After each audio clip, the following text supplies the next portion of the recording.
Well, aluminum is a really, really wonderful element.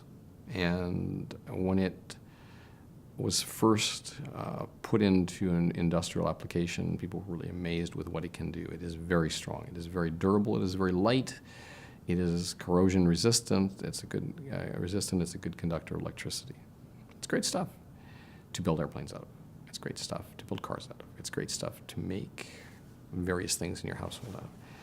It's not a great thing to have in your body. And the reason for that is that aluminum has been selected out during the evolution of life on this planet, according to Chris Exley, who's probably the world's leading authority on aluminum in aluminum biochemistry. And what basically seems to have happened, aluminum was not bioavailable traditionally in the world's biota until really in the Industrial Revolution.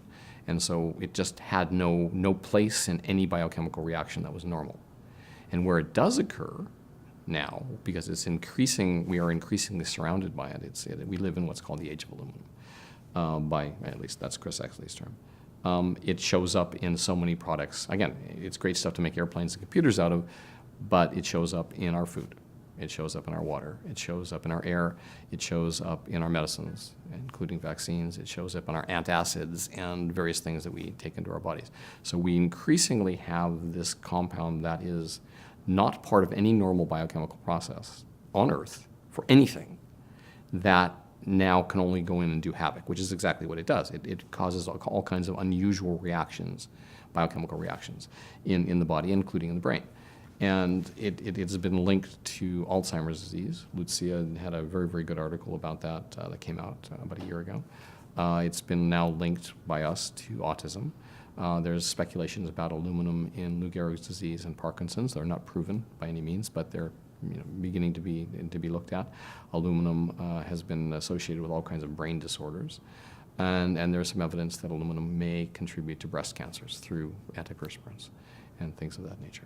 So it's something you really don't want in your body. In fact, biological organisms of all kinds spend enormous energy getting it out.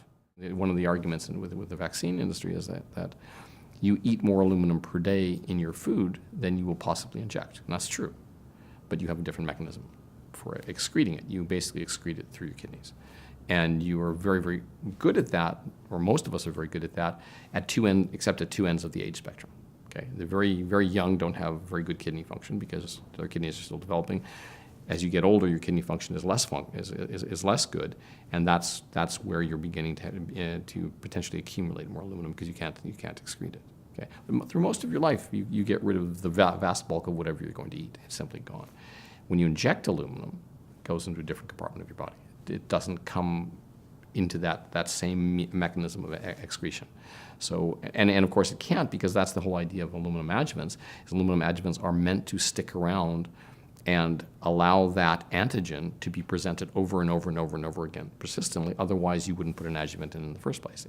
It can't be inert, because if it were inert, it couldn't do the things it does. It can't be excreted because, again, it couldn't provide that prolonged exposure of the antigen to your immune system. It simply goes against all logic to say that the aluminum is there and it can't do anything, because of course we know it does something, and that's why they put it in vaccines in the first place.